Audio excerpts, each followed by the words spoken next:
all of the time, baby, going fishing too. Let your life, your sweet wife, catch more fish than you. Many fish bites if you got good bait. Here's a little tip that I would like to relate. Many fish bites if you got good bait. I'm a going fishing, yes, I'm going fishing, and my baby going fishing too.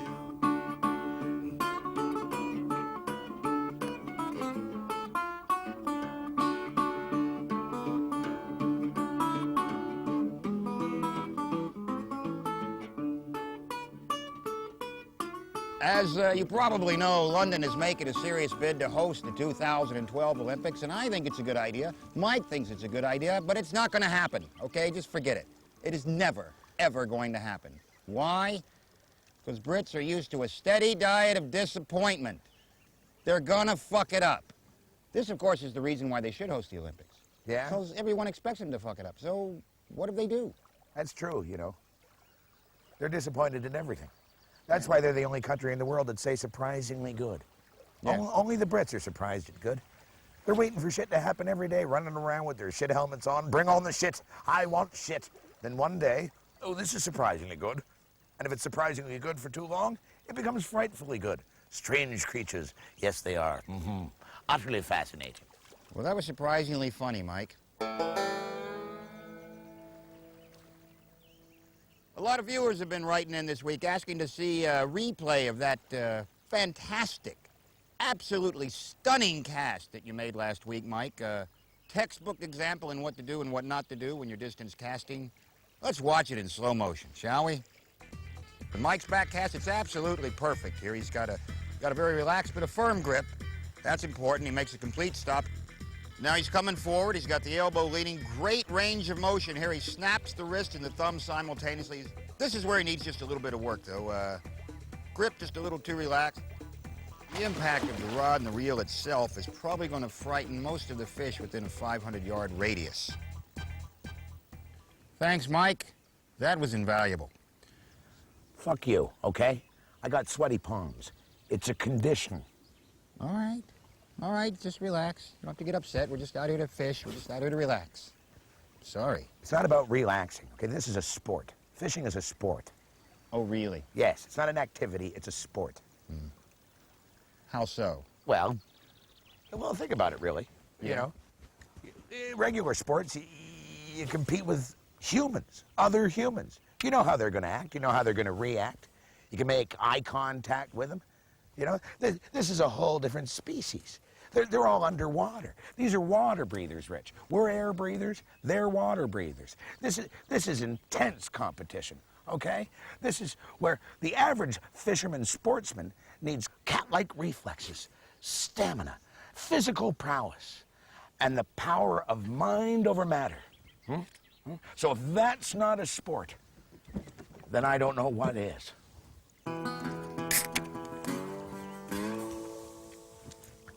End of discussion. Oh, yeah? Well, watch me prove you wrong.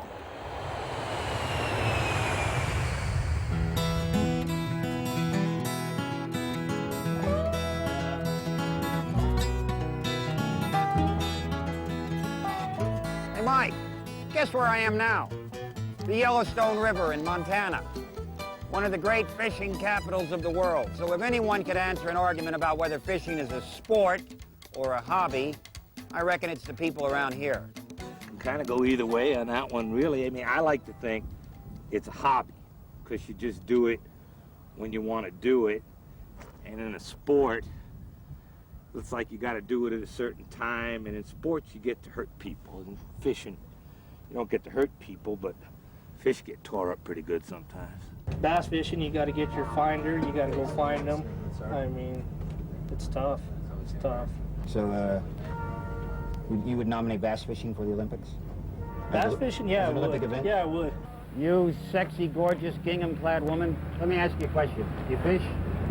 Yeah? Fishing. Should it be in the Olympics? No. Why? Let me see. Why would I say that? Take your time. Fishing's a friggin' hobby, and Mike Wilmot is dead wrong. It's always been a hobby. Yes. Not a sport. No, sport. hell no. What sport? A sport. Sport's basketball. How many black people fish? Well, I guess you go down to Louisiana, there's a lot of them. I stand corrected. No, it shouldn't be Olympics. It's not an Olympic sport. I mean, there's already too many stupid sports in the Olympics. Like what? Biathlon. In the Winter Olympics, United States never even won the cardboard medal in that sport. You ski and you shoot. Oh, what practical use is that? It's stupid. Now, if they had the car-athlon, where you drove around in a car and shot things, I bet Americans would take all the medals in that. That'd be a good sport. So Mike Wilmot's right? Oh yeah, that's age right. He's Canadian. Oh yeah, I know who he is. You do? Yeah, You know who Mike Wilmot is? I've heard of him. Wow. Don't that dude fish professionally? He doesn't fish On professionally. the bass circuit? No, he's not on the bass. That's a different Mike Wilmot. Okay. They have the walking race. And that's a bunch of crap too, okay? And that's like so some fat guy can sit on the couch and watch the Olympics eating and thinking, 4 years I can be in that. I guess I just don't think of fishing as a competitive sport. I think of it more as a relaxation type family thing to do. So it's definitely not a sport. Well, Mike Wilmot, you're wrong. You're wrong. Because you're Canadian. Exactly. Okay, this is a sport. Fishing is a sport. Okay, so if it's a sport, how come it's not in the Olympics? Well, that's easy. The East Germans would find a way to cheat at it. What East Germans? East No Germans. East Germany. There is an East Germany. It's opposite the West, not the communist East Germany. The East Germans that are renowned for cheating. Those guys, using sausage and stuff. That's what they use. East Germans are cheaters. There always have been, always will be. Send a letter. I don't give a shit. So if Britain hosted the Olympics, they're very practical people. Yeah. You see, and they don't have a real hardcore competitive spirit, so they wouldn't have to compete in most of the events. You just sit at a bar and talk about it. How far do you think you would have thrown the javelin had you actually bothered to throw it? Oh, really? That's a good enough distance. Here's a gold medal. And it's also the practicality, you see. They just get rid of a lot of events because they make no sense. The hammer throw. Who throws a hammer? Most of the brick builders I've seen, they don't even pick up a hammer, much less throw it. I'd like to use an Olympic hammer as an actual hammer. Yeah. You know, you hold the nail, and I spin around, see if I can drive it into a board. Right. That's a sport. That would be a sport. Pole vaulting. Utterly useless event. You know what I mean? Pole vaulting? What do you do in pole vaulting? You throw yourself over a bar with a 15-foot pole and you land in some pillows. Where in your life would you actually ever use that skill again? Even if you're the greatest pole vaulter in the world, if you've got a gold medal in it, when will you get to use that expertise? Well, you say What's you that, get Timmy? Your balls on the roof? There. I'll just go get this 15-foot pole and hurl myself over this. Oh, you got a ladder. Oh. You know, Rich, when a country hosts the Olympics, they get to try out demonstrator sports. Yeah. You know, sports that are indigenous to that region or to that country. Yeah, like Canada had curling, right? Yeah, we had curling, and we went for ballroom dancing. Ballroom dancing? Ballroom dancing, that's right. Ballroom dancing is a sport? I think it would be neat to see a demonstrator sport that was totally British, you know, that only the Brits do, something the Brits excel at. Or maybe a number of them. Maybe a number of them, eh? Something just in case they do get the Olympics in 2012. So here they are, folks. Some events you could see in the 2012 Olympics if London hosted it. For instance, the pure British sport of running from bad theater. Obviously a freestyle event. Don't forget, synchronized drowning. Or combined sports. Like shot put basketball. And of course, the great British tradition of trying to jump into a pool without getting your beer and cigarette wet.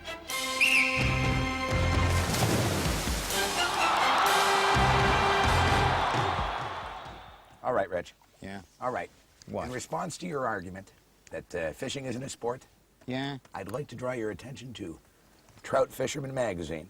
Right. Right here, right around the middle, okay? Here we go. The country's biggest events and open matches. Viaduct Winter League final round. The final league was won by the Crack Who taught you to Thatchers read? 2000 squad. The I'm hell is wrong with emphasizing you? the sport terminology. Individually, Yeah. Bristol self-employed roofing contractor Bella Bakos. Bella Bakos? Bella I hired that guy. What, to fish? No, to fix my roof. Oh. But He's that a doesn't, you shyster. can be semi-professional and still be a Well, he's a sportsman. semi-professional roofer, I'll tell you that right now. Well, okay. Bella Then he's a Bakos. full-out fisherman, I'll tell you. Oh, yeah, Bella Bakos. He beat runner-up, a thing you do in sports when you beat a runner-up. Fran O'Peavy off peg 117, who finished closely behind at 68, 4, and 3. 68, 4, and 3. 68, 4. What does that mean? That's sporting numbers. What does it mean? 68 catches, 4 no catches, and 3 errors. Errors. Draws, penalties, I don't know. The point is, with all the terms, it's a sport. It's got to be a sport. That proves my point. Fishing is a sport.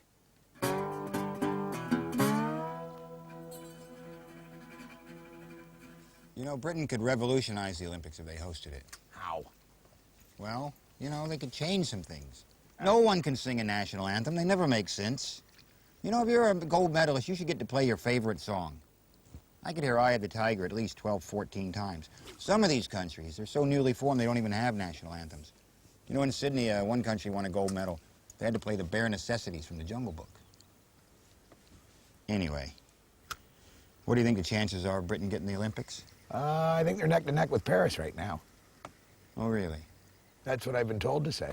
Well, I'll see you back in the boat.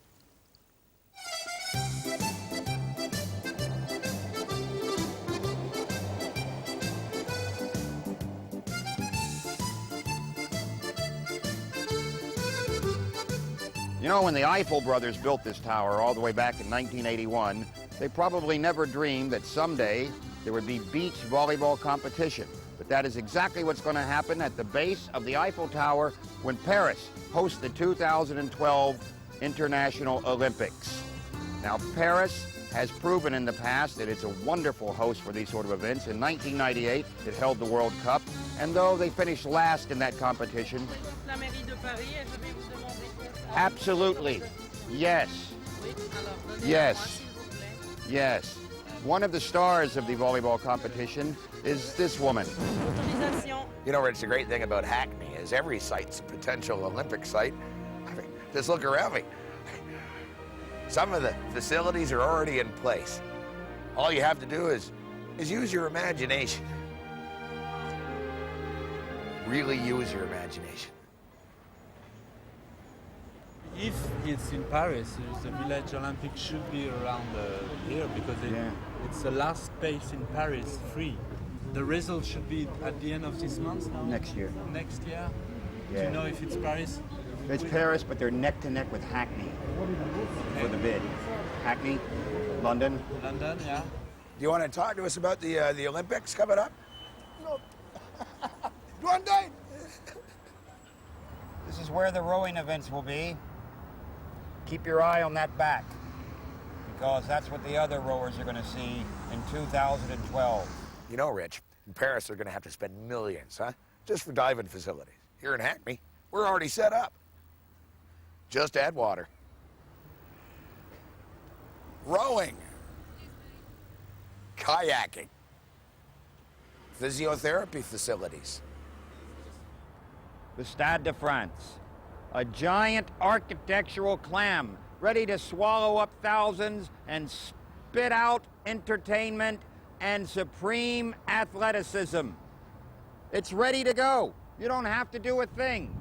Find the guy with the keys.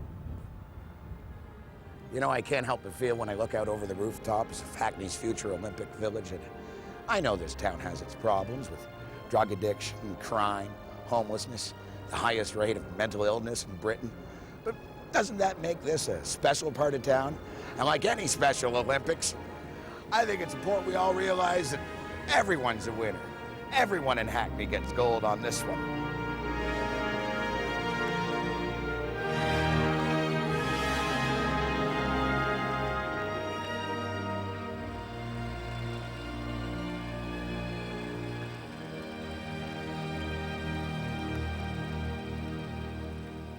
All right.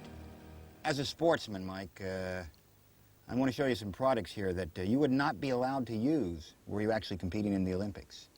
Oh, like Because banned products here? These are banned products, even though supposedly they enhance your performance. I don't understand how they...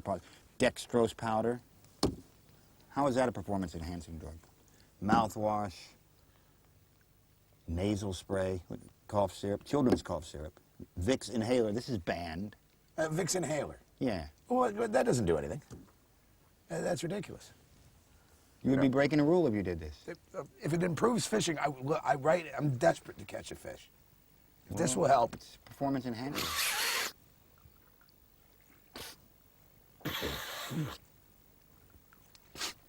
What does it do? I just feel very open. Very open. Face is getting really red. It's not getting red. It's the sun. You know, maybe I can smell fish better. It's just a nasal spray. Cough syrup? Cough syrup. Now that's where I can see a problem with fishing, because you fish better when you're relaxed. And I believe cough syrup does contain relaxers. This. It's just cough syrup. Let's give it a shot. It's kids' cough syrup. You have to do a lot of this. All right, that's enough. Hold on. Whoa! I used to love this as a kid. It's a little more. See that? Whoa. A lot of it's coming up from the bottom. Now, a little lung butter. A little mouthwash. That's got to... I don't know how mouthwash... I wouldn't mix mouthwash and cough syrup. Well, I know. I just want to get the taste of cough syrup out of my mouth. Oh, you're supposed to spit it out.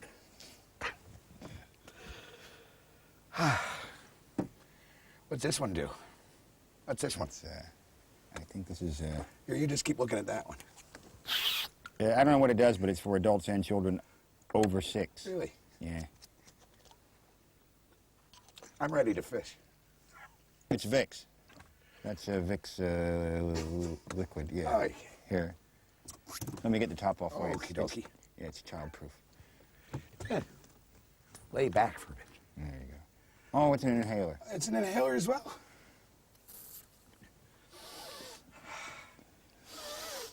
No, this is... I'm ready to... I can see how they might have a... What was the point? The point is that all of these are performance-enhancing drugs. I'm enhanced. I can feel that. I can fish. So they should be banned. No, Christ, no. No. God, no. No, encouraged. Yeah, I think they should be... Give me that. No, Give me that. fuck off. I'm fine. I got a sore throat. It's not throat medicine. It's cough medicine. Well, I'm coughing then. That's an... You want a pillow? I just said be nice. You all right? Look at the pattern on that, eh? Pretty busy, wizzy. Yeah. You know, thanks, Mom. That's wonderful. That's okay. Fishing's all about relaxing, right? And that's what I want to do. Because when the fish know I'm relaxed, they become then themselves relaxed. I love this part of Canada. Scotland. What? In Scotland. Yeah. Yeah, I love that part of Canada, Scotland. Hey, you're my uncle. Hey, you're supposed to respect me. We're family. So there's always that one tough kid in school. Yeah. Always tease fatty big face. Come on over here, fatty big face.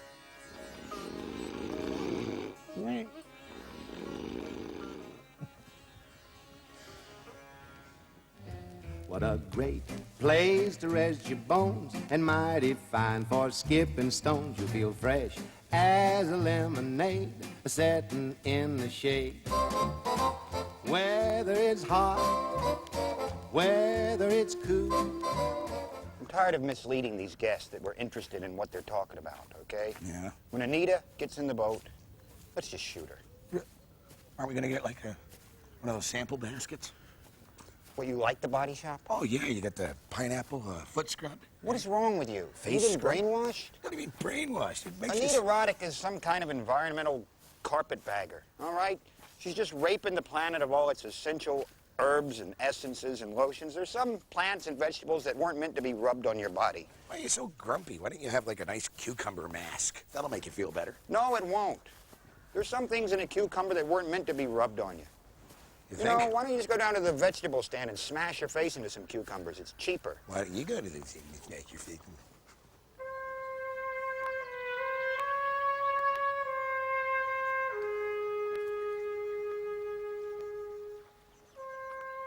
This is Anita Roddick. Mike? Anita? You look like a mafia. Now, hang on. Now, you're going to have to hold my hand. I'd love to hold your hand. Here you go. Take it easy. Whoa. Careful. Take a seat. Yeah. There you go. Now reach behind you and unhook that rope.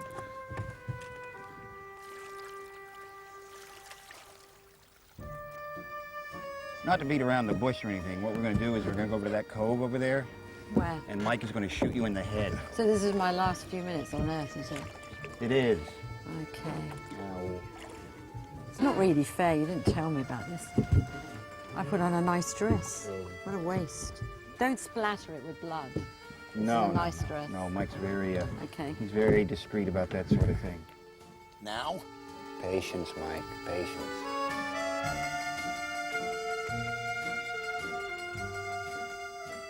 But you built quite an empire for yourself. Have I got an empire? It's lots of stores, often run by mum and dad and kids. Yeah. It's a nice. It's a good experiment, and how you can run a business and, you know, fight for human rights. Yeah. You actually look like a homeless person. Thank you. You look very sunburnt. That's You 'cause I've look been out as in if the you're suffering from alcoholism. The hell do you mean I look like an alcoholic? You're very ruddy. Well, that doesn't mean I'm an alcoholic. No, It means but- I've been out in the sun. But you have that detachment. Do you drink a lot? No. That's good. How about now? No, Mike. But what are you going to do? What? When I live? What are you going to do with your life now? You've had this near-death Become more experience. radical, fight for things I care passionately about, and continue and be more effective. Are you religious? Lapsed Catholic. So where I'm in absolute awe of are the liberation theologists, guys who work, die for the poor, like in El Salvador and Nicaragua. Yeah. Whereas some like the Roman Church is sitting there with these. I mean, they should give back the gold to South America. One thing. To who? To the Indians they stole it from. Have you thought this through, Anita? The Aztecs are gone. But that means they're not going to get it. Someone else is going to get it. Gold is transferable. It's an exchange mechanism. But I think that's a noble gesture. Or at least a gift box. One of those great body shop gift boxes. We got bloody millions of those then. Are you married? I'm not married, no. Do you have a relationship? Living with somebody? No, Are you too shy? No, it's because of my sunburn. At least that's what they say. I think it might be my alcoholism, but they Do you know? Do you like talk about penises? I'd rather talk about them than... Right. There's some good stories. Why, do you have a new product here? Okay, in Kathmandu, there's sadhus that live where they cremate the dead, and they rub themselves, their whole bodies, with the ashes of the cremated. Yeah. And when I was recording them, one of these guys called Pagla Baba, he took his loincloth off, and he laid 8 bricks on his loincloth. And then he did up the loincloth like a little Red Riding Hood. And then he took his willy and he sort of hit it to engorge it. Yeah. Then he squatted and shoved his willy through a knot, and he held his willy and lifted up these 8 bricks. I think that was impressive. Disgusting. Only 8 bricks, eh?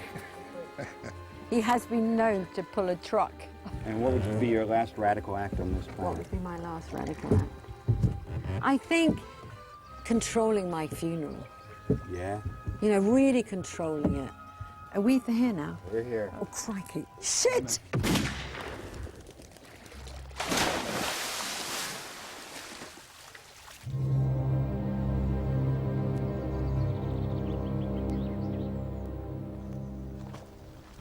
No, I think we were doing her a favor. Probably a lot of underwater plants that she can, squeeze the extracts from.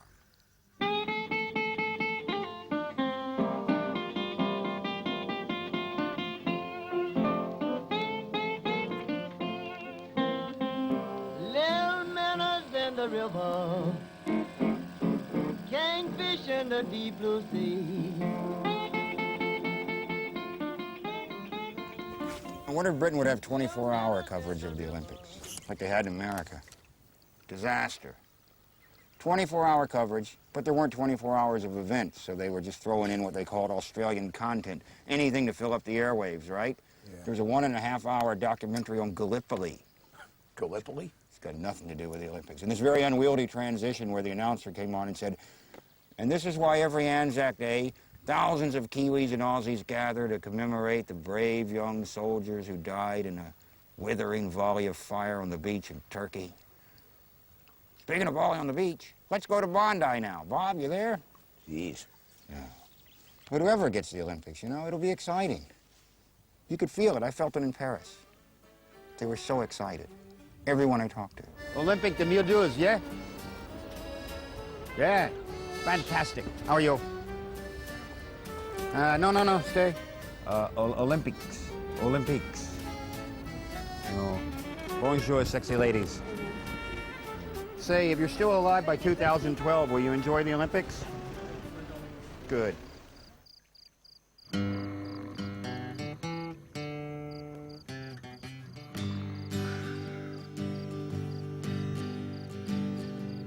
You ain't the greatest story ever told, but I'd always set my sights on bringing home the gold. But she won't let me past her porch, so girl, I'm giving you the torch. Congratulations. I'm giving you a silver medal. You ain't no prize, but girl, I'd settle for what's in your eyes. And though your face won't take first place, runner-up is no disgrace. So I'm giving you a silver medal. And no one ever said you were a stunner. Still, that guy that beat you with the ugly stick isn't all that bad a drummer. You got your faults and I got mine. Let's stumble towards some finish line and congratulations. I'm giving you a silver medal. Well, you don't quite light my fire, but you kinda steam my kettle. And if my heart's unraveling, you can stick it with a javelin, 'cause I'm giving you a silver medal. I'm giving you a silver medal.